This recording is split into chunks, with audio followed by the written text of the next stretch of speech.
Magandang araw ulit sa inyo mga mahal kong manonood. Ngayong araw nga ay nandini na naman ako dini sa catering ng aking kumparing Albert Chemsem. Mamayang gabi nga ay mayroon kaming pagkikitiran, kaya dini kami tulong-tulong. Madaling araw pa nga ay nag-umpisa ng maggayak dini ng mga lulutuin. At aray, nagtimpla na ang aming isang ship ng sausawan ng fish fillet. Madami-dami din ngayon ang mga lulutuin. Bukod sa gagamitin namin sa cater mamayang gabi ay mayroon pang mga pa-order. At dini nga ay inumpisahan ng lutuin ang fish fillet. Ay, kaganda ng luto. Wow! At dini naman ako, okay magagayat ng roast beef. Pagkakasarap din na rin, pagkakalambot, ay kailangan gandahan ng gayat at nasa likod si Bossing. Pagkatapos kong ang gayatin iyan ay ilalagay ko na din sa tray. Aba ay medyo madami-dami pa rin gagayatin kong aray. Aray lalong masarap pagka nalagyan ng sauce. Ay sadya namang saktong-sakto sa handaan. At aray, nagayat ko na. Aray lalagyan na laan ng sauce. Nasaan na sauce nito?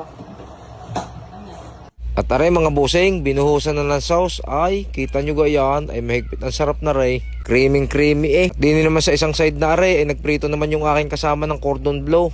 Dini naman ako, tutulungan ko naman aring maglagay dini ng kalderitang baka. Ang niluto nga pala ng aming chef dini ay kalderitang baka at saka kalderitang baboy. Ari aking kakamadahin muna dini at marami pang ilalagay dining mga lutong ulam.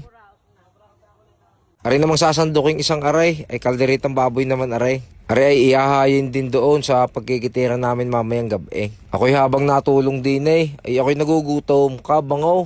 Pagkakaganda pa ng kulay, kala mo'y kalderitang kambing. At din naman sa kabilang side na are, ay ginagawa naman ng aming kasamang isa. Aring pansait, ay pagkakaganda rin naman ng design, kala mo na may bulaklak eh. At din naman ako sa isang lamisa, ako'y magbabalot naman ng Shanghai. Kung mapapansin nyo mga boss, ang aking kamay dyan ay maitim. Gawa ng ako'y nagbalat kanina ng sayote, ay hindi naman matanggal yung dakta ng sayote. Yan ho ay hindi dumi at yan ho ay dagta ng sayote. Pagkatapos ngang balutin na ring Shanghai na aray, ay ang gagawin naman natin ay puputol-putulin ko ng ganyan.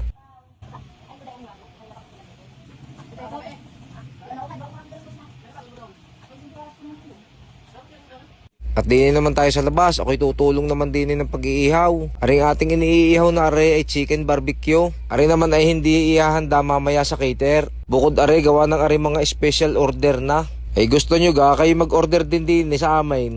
At ari pa ang isa, panghanda din ari sa cater mamaya. Ari namang tinatakal na aray ay chicken pastel. Ay pagkakasarap din, creamy. Ari namang isang aray ay dadalhin din namin mamaya sa cater. Yung pasta na carbonara. At iyan na ang aming ipapakain mamaya. Ari na ang aming handa mamaya sa cater. Ay, pero ari kulang pa. Marami pang kulang din eh, may mga salad pa ari. May mga coleslaw pa din, hindi ko nalaan na video. Meron pa din iyang mga isda, yung laman ng yellowfin na lalagyan ng sauce. Ang amin nga palang pagkikitiran mamayang gabi, yung pakakainin namin itong pagkain ito ay dalawang lugar. Puro Christmas party. Ang isa ay sa Makati at kami naman ay sa Ortigas. Bali yung mga tao dito ay magkahati.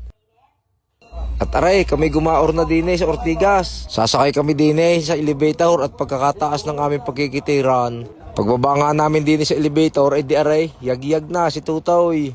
Tulak ang puskart, may kargang pang pagkain. At aray, kami ngayon nandini na sa menu. Pagkakataas ng floor na aray, 36 floor eh. Dini nga pala ay may inarkila yung aking kumparing Albert, yung may-ari ng catering. Inarkila niya yung mga gamit at saka yung mga tauhan na iba para may katulong din kami dini sa pag-aasikaso. Dini nga ay maghahanda na kami at gawa ng maya-maya ay magpapakain na. Ay, kita nyo ga, pagkakataas ng pwesto namin. At ari na mga boss, kasalukuyan na ng nagkakainan. Ari nga pala yung mga nasa kalaghatian na. Gawa ng hindi naman ako makapag-video at ako'y busy din sa mga pagsiserve na are. Lumabas lang yung aming isang kasama at kami ibinidyo. Dini nga pala kasama ko si Mrs. at saka si Bob, si LJ at saka si Ate Aji at saka yung apat na kinuha ni Ninong Albert na natutulong sa amin. Shout out sa inyo mga kasama ko. Ubus na. Wala nang natira kung hindi ring nalagyan. May kanin pa. Saka rin nila natira. At ari ang aking bouncer. Ari naman ang aming manager. At ari naman ang aming secondary manager. Wala pang boss. Yun ang pinaka-boss ang wala, iniintay na lang namin. Okay, sinasali na yung natira. Bibigay sa sa VIP. Iiwanan na lang sa VIP. Yun, at tapos na kaming mag-cater. Kaya aray, yagyag na naman kami pa uwi. Diyan nga ay tulong kami ni Bob magbuhat ng mga gamit at saka magtulak ng pushcart. Mayroon din naman kaming natirang ibang tubig kaya lang ang pagkain ay talaga sinimote. Anong gagaling din Mamang Os? Ari na nga at sakay na kami pa uwi. Ay medyo napagod din. Ay umaga pa kami nag-umpisang magtrabaho. Bago pagdating sa gabay ay nag-service ng cater. Pero ayos lang, masaya naman. At aray, pagdating nga namin din sa bahay ni Boss, kaya naman pagkakagutom namin, hindi na kami tinira ng pagkain ng aming pinagkitiran. Simut Kaya si Ninong Albert, yung may-ari ng catering, ay bumili na lang ng mga ulam at din na kami kumain. At aray, ang mga kaganapan sa aming pagkikater ay siya pa hanggang sa muli at maraming salamat. God bless po.